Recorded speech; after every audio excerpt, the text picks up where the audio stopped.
കർത്താവ് പറയാണ്, നിങ്ങൾ സംഭവം ശരിയാണ്, വചനം അറിയാം, വചനത്തിന്റെ പൊരുൾ അറിഞ്ഞുകൂടാ.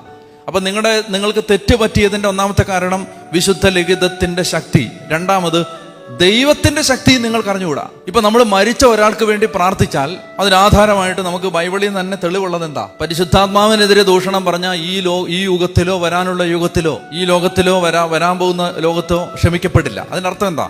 വരാൻ പോകുന്ന ലോകത്ത് ചില കാര്യങ്ങൾ ക്ഷമിക്കപ്പെടാം. ഇപ്പൊ നമ്മൾ പറയുന്നില്ലേ, യേശു ക്രിസ്തുവിൽ വിശ്വസിച്ച് ജ്ഞാനസ്നാനം സ്വീകരിക്കുന്നവൻ രക്ഷിക്കപ്പെടും, അല്ലാത്തവൻ ശിക്ഷിക്കപ്പെടും. അപ്പൊ കുരിശ കിടന്ന കള്ളനോ അങ്ങനെ രക്ഷിക്കപ്പെട്ടെ? നിങ്ങൾക്ക് മനസ്സിലാവുന്നുണ്ടോ?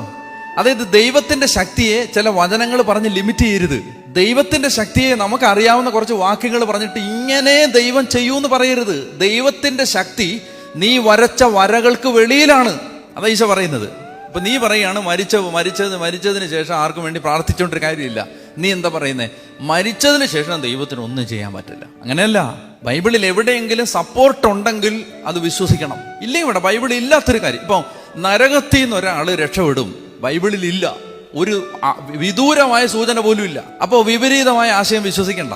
പക്ഷെ മരിച്ചതിന് ശേഷം ഒരാൾക്ക് രക്ഷയ്ക്കൊരു വഴിയുമില്ല എന്ന് പഠിപ്പിക്കാൻ പാടില്ല. കാരണം മരിച്ചതിന് ശേഷം മക്കബായരുടെ പുസ്തകത്തിൽ മരിച്ചുപോയവരുടെ പാപപരിഹാരത്തിന് വേണ്ടി ബലിയർപ്പിക്കാൻ യൂദാസ് പണം അയച്ചു കൊടുക്കുന്നുണ്ട്. അപ്പൊ റെഫറൻസ് ബൈബിളിൽ കിടക്കുകയല്ലേ.